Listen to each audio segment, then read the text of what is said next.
But with a message from my twin soul, my husband Ron, from the other side, I can see hope and compassion for all involved.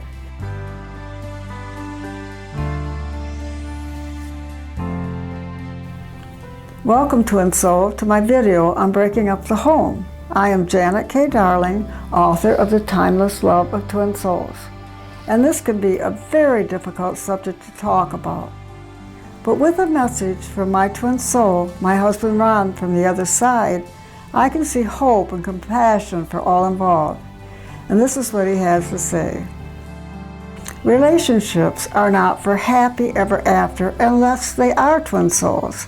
And if you meet your twin soul and you're already married, chances are you and your wife or husband have outgrown each other. But as long as relationships are for growth, there is a reason to stay together. But it's when you stop growing it is time to part, because you do each other more harm than you do good. And children choose their parents knowing before they are born that the parents won't be together. And children grow from the experience of separation and divorce. When children are immature or young, they may get angry. But as they mature and experience twin souls up close, they will understand.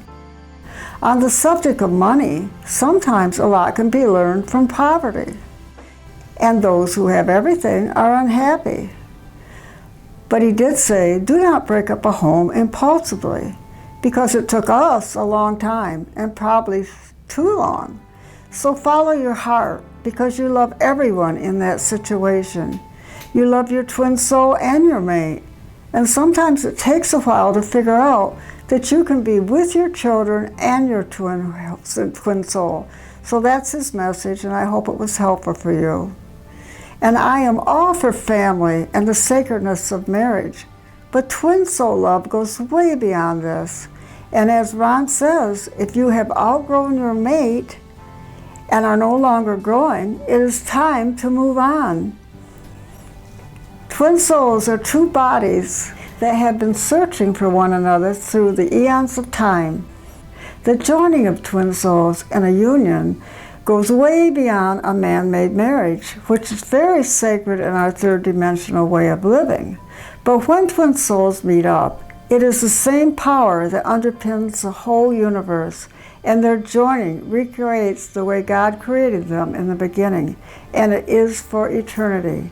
And nothing is more sad than to see children grow up in a home where they don't get to experience and see and feel the love between their parents. And how are they going to know what real love is and how to find it when looking for their love? And this could follow suit for further generations, starting with their children and their children's children. I know it is hard to break up a home, but if it isn't a loving home that has the best love for either partner, why stay in it? There can be much conflict from family, friends, co-workers, authority figures, and such. You can be called a homewrecker. But if it is a true twin soul union, it has not come from destroying it, love, but to enhance it. It is the highest love in the universe, and never a sleazy, dramatic, or hormone-driven type of energy made from lust or domination.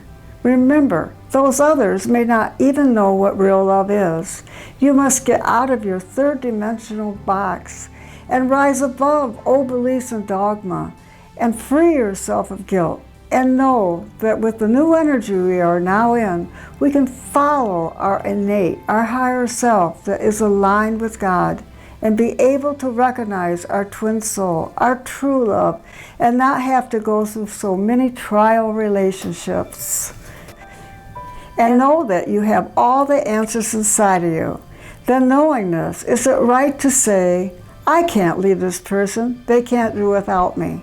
To me, this is both egotistical and illogical. And then there's pity. What good is pity? It's only telling your mate that they can't take care of their own life. And is it fair to be preventing your mate from finding a better love for themselves and possibly their own twin soul or a very loving soulmate that suits their life better? And your mate may be very upset with your decision to separate at the time. Some of it may be fear of change, feeling rejected and humiliated, being alone, taking care of responsibilities on their own, and the list goes on and on. But as the years go by, and if you stayed together, often you'll hear them say, "You took the best years of my life," and they feel robbed that they didn't have a fulfilling love in their life. And just like the children, they knew all of this was for their growth from the other side before coming in. It is all God in action for growth for all involved. Often when twin souls have found each other, and one won't leave who they are with, and sometimes they may not even be married, they are so loyal they can't leave them. Ron has stated that sometimes it can be a past life remembrance they had with this person. It could have been someone they loved before as a mate, or they could have been a son or daughter or someone they were very close to. And I have found that if you don't go with your twin soul at the time you are presented the opportunity, and you stay with the one you are with, your twin soul may go off with another and be committed to that relationship. I feel like there is this window of time, and you may not have your opportunity for your twin soul union again in this lifetime. And on very rare occasions, you read or hear about lovers coming together after many years of not making their union and finding each other in their golden years. Sounds like twin soul magnetism finally coming together before it's all too late for this lifetime. Such a loving thing to see happening and how blessed they are. But through it all, know that any choice you make should come from your heart, and know your higher self is always there for you to go in and find your truth. In the changing times we are now in, more and more twin souls are coming together, and this journey that we are on brings us closer to a benevolent, beneficial energy affecting those around us, especially the children. It is your divine union of the other half of your soul, and if the universe has brought that to you, honor it. But also know you do have free choice, and any choice you make out of love cannot be wrong, because God is love, and God has no clock, and there is always another lifetime. So in parting, I am hoping for the highest love for all involved. And if you do decide to leave your mate, thank them for the love that you shared and for the learning and growth. This is a time for forgiveness, compassion, and understanding.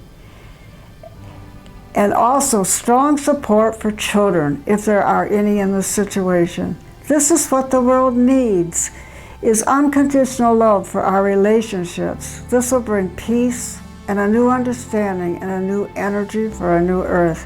Shine your light, dare to be the real you, and live your truth. Much love from me to you, Janet.